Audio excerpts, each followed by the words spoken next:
when I came back, I had come to the YMCA. I was here for a meeting, and I saw a man get out of his car early in the morning with his Bible. And I said to the Lord, I wonder where he's going, and I would like to speak where he's going.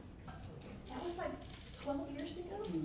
Isn't it funny? I'm sure it was here. It was an early morning, and I watched this man get out, and I said to the Lord, I'd like to speak to these people and teach them about some of the stuff that I know. I just think that's kind of interesting, isn't it? Yeah. God is so faithful.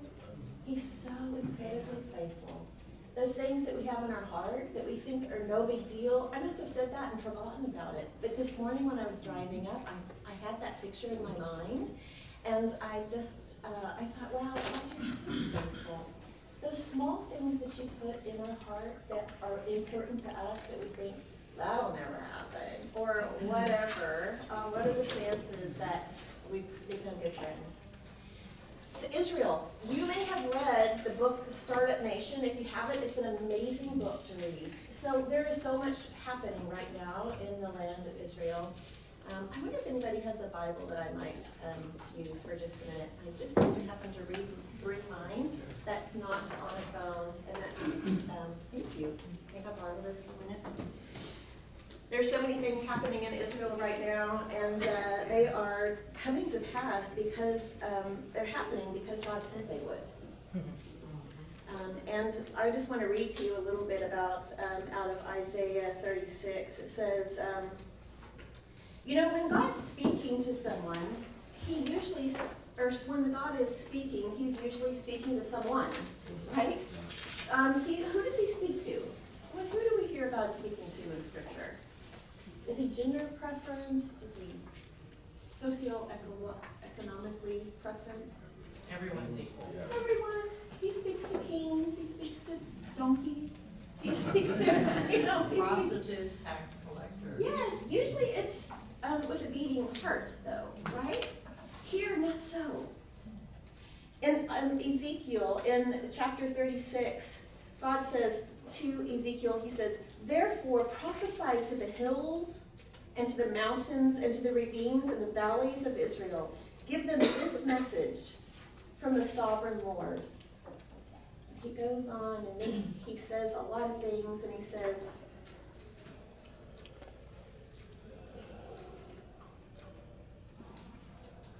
you have been scattered to the nations, and many others have brought dishonor to you and dishonor to my holy name, but that will happen no more.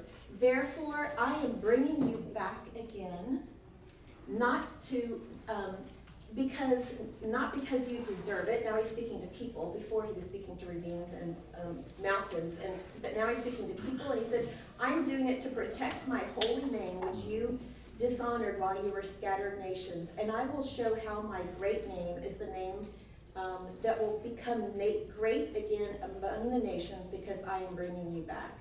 Therefore, he says in these places, when he's speaking to the mountains, he says, mountains of Israel, I will bring people back to live on you once again. And I will make you even more prosperous than you were before. And then you will know that I am the Lord. And I will cause my people to walk on you once again, and you will be their inheritance. And you will never again be alone. He speaks to the rivers this way too. He speaks to all of nature, and he says, I'm bringing my people back.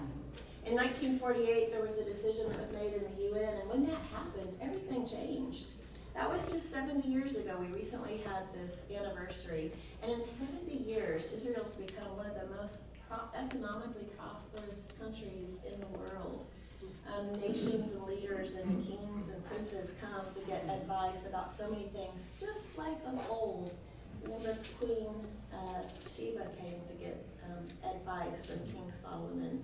It's happening now, and so we had this privilege to go together and visit places.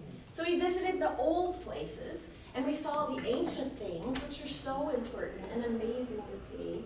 And we saw some technologically advanced things that are happening right now. And then we wandered in the hills and the ravines.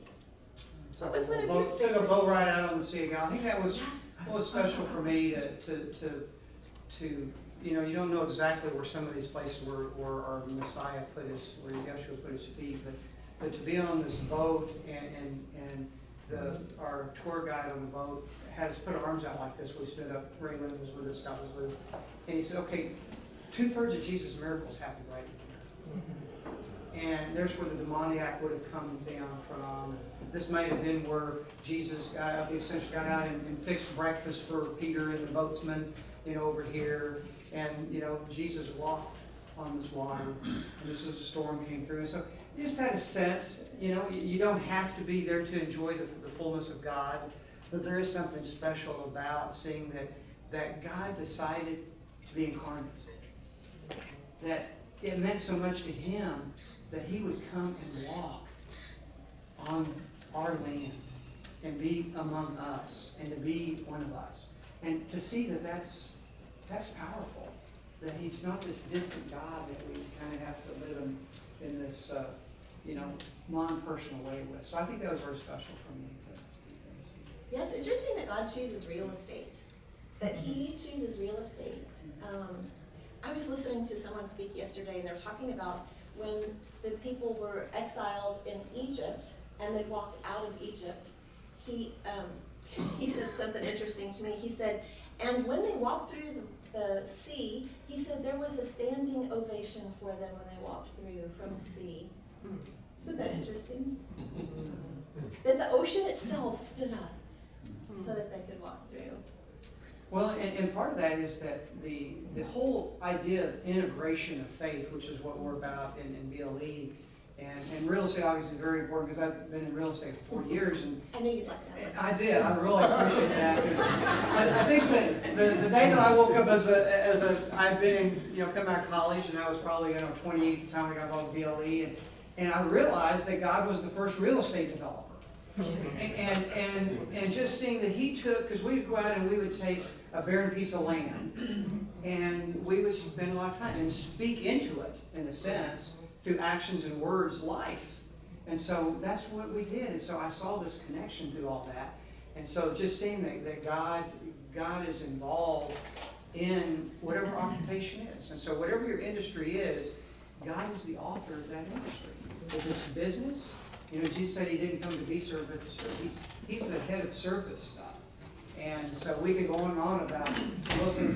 But what I wanted Gayle to, because Gayle and I, we get going on certain stuff, so I told her, I'm going to be the gatekeeper of time, because I'm going to kind of unleash her at different times, because you're really going to enjoy the things that she's going to say in terms of what goes on in our brain. And so, when we walk out here today and walk into our respective workplaces, this little thing's going on all the time. And so we're doing something with it. And so what we want to talk about this morning is what do we do with our brain? What's going on in terms of life that we interact with? And most of the time in the workplace. So to start us off, and how do we get into this, Gayle, in terms of the brain science of what we're talking about in the workplace? Well, I'll have to tell you that my brain was firing this morning because I had this incredible video of our trip that I was going to bring for you. And my Israeli contact who has it for us, there was a glitch in me receiving it. And she's busy today because today is the day after Purim. How many of you know what Purim is? Anybody? So Purim on the calendar of Jesus was a really big deal.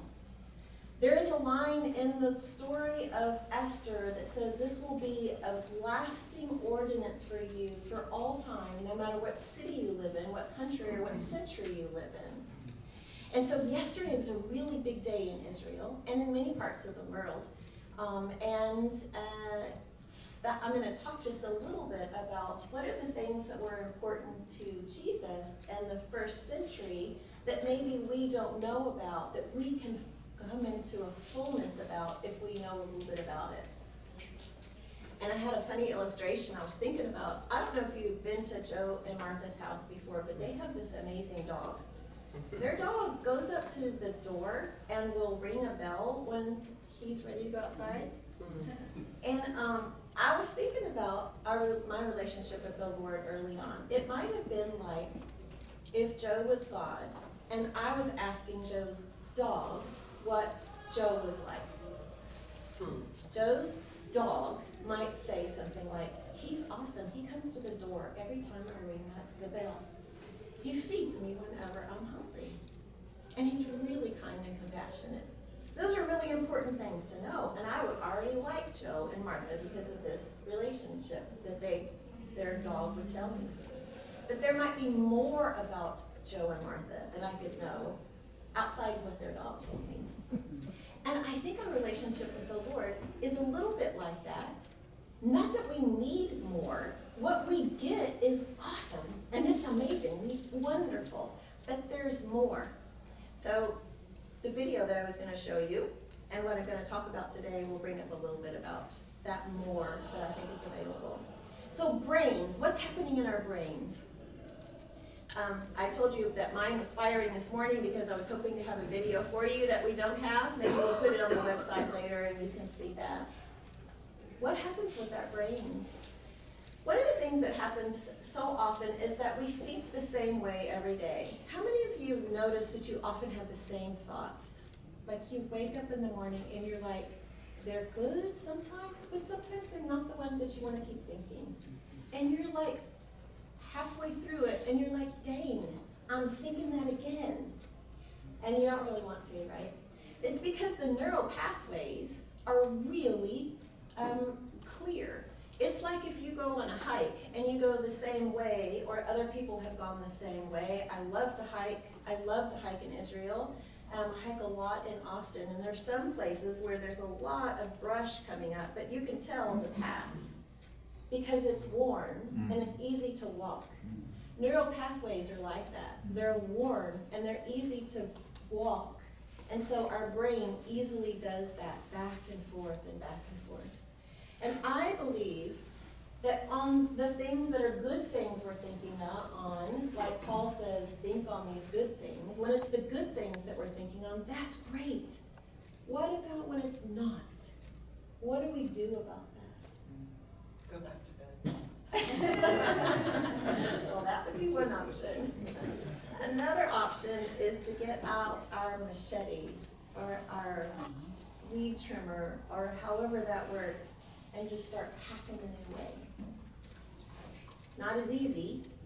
It's easier to go that well-worn path because it's been well-worn. It's harder to make a new path. But that's what the gray matter in our brains is all about, giving us an opportunity to do, to make a new neural pathway so that we're not bound by those old ones. I believe that's a lot of the freedom that we get as Christians. When we go for healing, we get a little bit more freedom. And as we read our scripture, we get a little bit more freedom again and again to make these new neural pathways. Well, we get triggered back into those pathways. Easily. And so something happens in our workplace or, interaction, and it reminds us of someone or a previous incident. And then we kind of go down that pathway again of these thoughts. So easily. Yeah. And when something happens to us, that's unpleasurable or painful, we can go to a part of our brain physically that is a less primitive part of our brain, and it throws us into fear mode. How many of you have gone to Costco and stocked up? Don't raise your hands.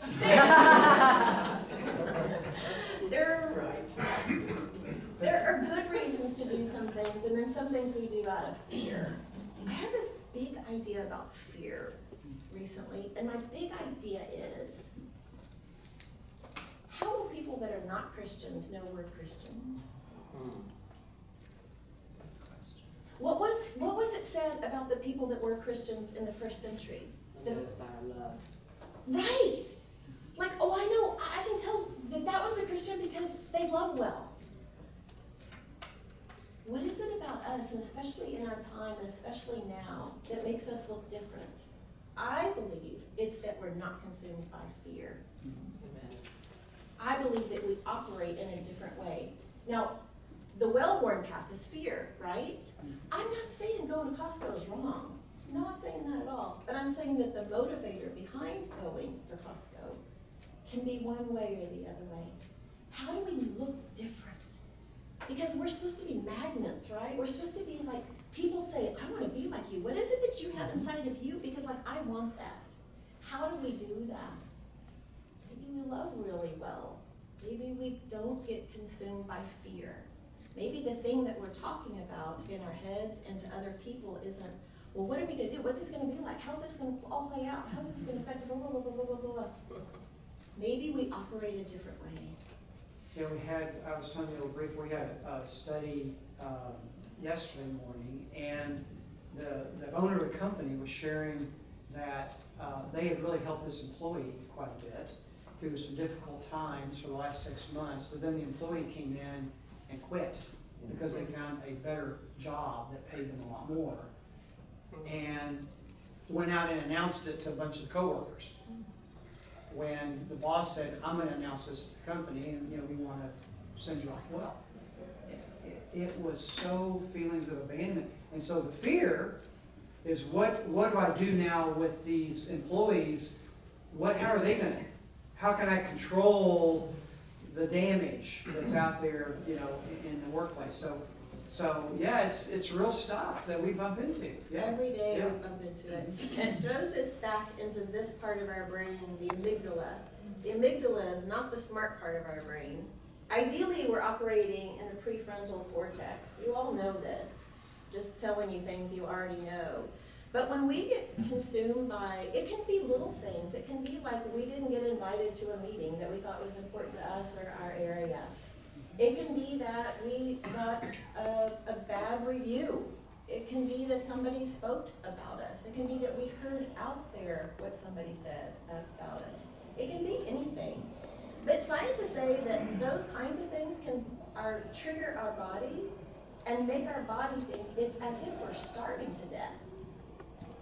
So you can look at the brain of a person perhaps that is starving to death, and the brain of a person who's gone through something like that, seemingly no big deal. And it can be as if we're starving to death. And we shoot back in this side of our brain, and if we're not careful, we start saying things from this part of our brain. So really careful to stay relational, because when we go back here, we isolate and cut off and say, it's like me against the world. When we can come back here, our relational circuits stay on, and we stay relational. We don't isolate. We keep the connectedness, and we don't disconnect. So what do you mean stay relational? What do you mean? So it might be, say I've hurt your feelings, and I've done something really bad. Mm-hmm. Your first response, I should change this around because you would never do this. You would come up to me and go, Gayle, really, let's talk about this. And that's the relational way, right? So it doesn't matter how bad it was what I did. Joe would probably come to me and say something like, what happened, it really affected the way that I feel, and I'm kind of talking to myself about it, and I'm saying, wow, she did that, whatever else did she do? And so I want to tell you about it now, open up dialogue, and I prefer in the future if that wouldn't happen that way, and can we talk about it?